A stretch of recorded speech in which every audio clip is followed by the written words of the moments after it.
Hello friends, welcome to our YouTube channel Corpo कंप्लायर।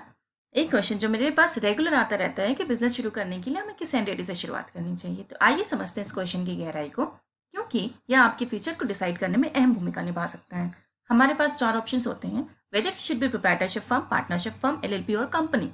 Company कोई भी हो सकती है, प्राइवेट लिमिटेड कंपनी और पब्लिक लिमिटेड कंपनी। आइए समझते हैं इन सभी टेक्नोलॉजी के मतलब को, डिसाइड करते हैं किस एंटिटी से हमें सबसे ज़्यादा फायदा होगा। सबसे पहले आप अपने फर्म का नेम डिसाइड कर लीजिए।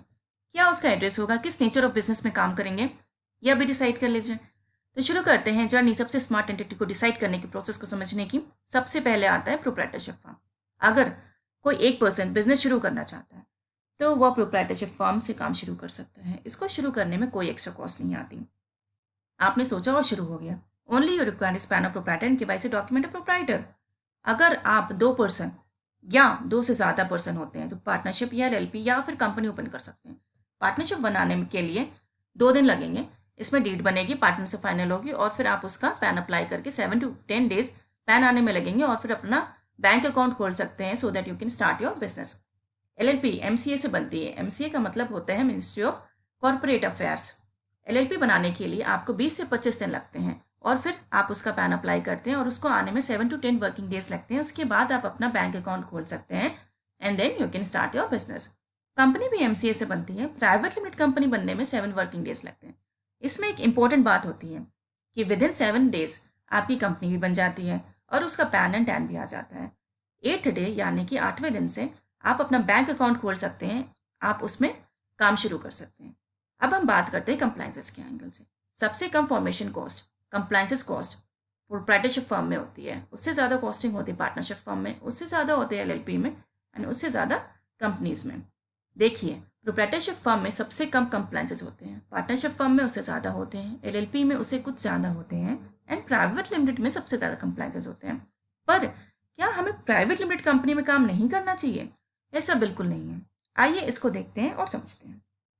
सबसे पहले लिमिटेड लायबिलिटी की बात करते हैं। प्रोप्राइटरशिप फर्म में लायबिलिटी अनलिमिटेड होती है, पार्टनरशिप फर्म में भी लायबिलिटी अनलिमिटेड होती है, बट एलएलपी और प्राइवेट लिमिटेड में लायबिलिटी लिमिटेड हो जाती है। इसको समझते हैं एक एग्जाम्पल से कि इस बात का क्या मतलब है।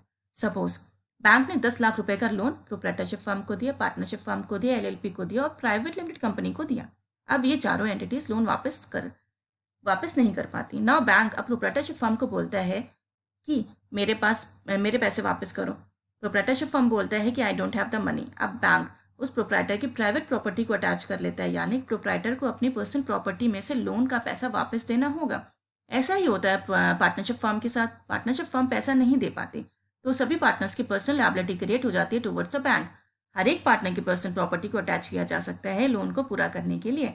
बट एलएलपी में और प्राइवेट लिमिटेड कंपनी में ऐसा नहीं होता। अगर लोन पेंडिंग हो जाता है तो किसी भी एलएलपी पार्टनर या फिर प्राइवेट लिमिटेड कंपनी के शेयर होल्डर्स या डायरेक्टर्स की पर्सनल प्रॉपर्टी को अटैच नहीं किया जाता। उनकी लायबिलिटी सिर्फ उनके अग्रीड पेंडिंग कॉन्ट्रीब्यूशन तक होती है।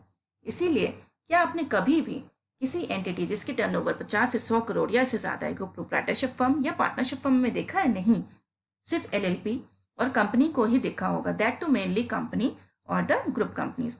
अगर आपके पास किंगफिशर कंपनी के शेयर्स हैं तो क्या बैंक वाले आपसे पेंडिंग लोन का पैसा मांग सकते हैं? Practically and technically no. आप कुछ परसेंटेज शेयर की कंपनी के ओनर है, but still you are not liable to pay the pending loan. That's the beauty of the LLP और कंपनी। अब हम बात करते हैं टैक्सेशन के एंगल से।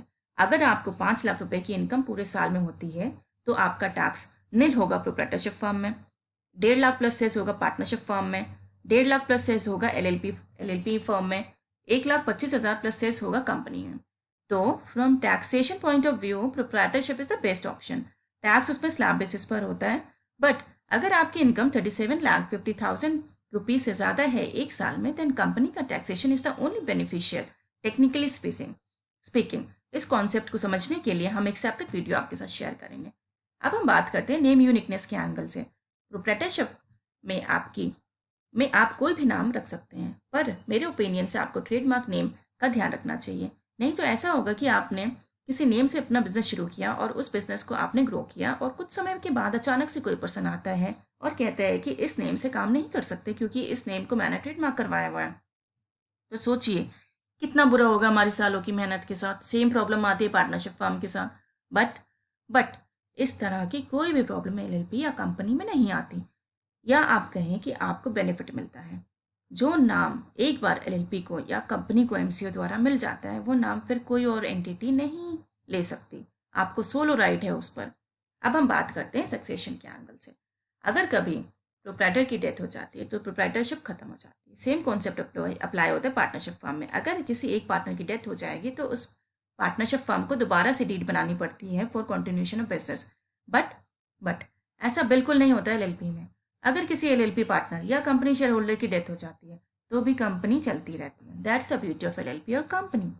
अगर हम स्टेटस वाइज भी बात करें, हम एक पिरामिड बना सकते हैं, like proprietorship firm, partnership firm, LLP, and the top company. As you climb up the pyramid, the status associated with the entity enhances. आइए इसको डिटेल में समझते हैं।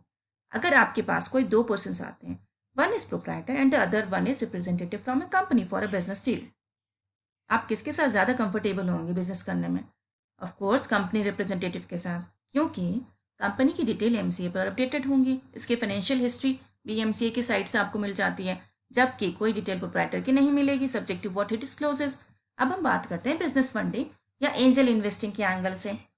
कोई भी इन्वेस्टर बिना ड्यू डिलिजेंस किए किसी और एंटिटी में इन्वेस्ट नहीं करता। और आपको पता होगा कि कंपनी का क्राइटेरिया सबसे ऊपर होता है ड्यू डिलिजेंस में। Investors they feel comfortable in investing in companies other rather than other entities. Thank you. हमारे चैनल को सब्सक्राइब करें। शुक्रिया दोस्तों।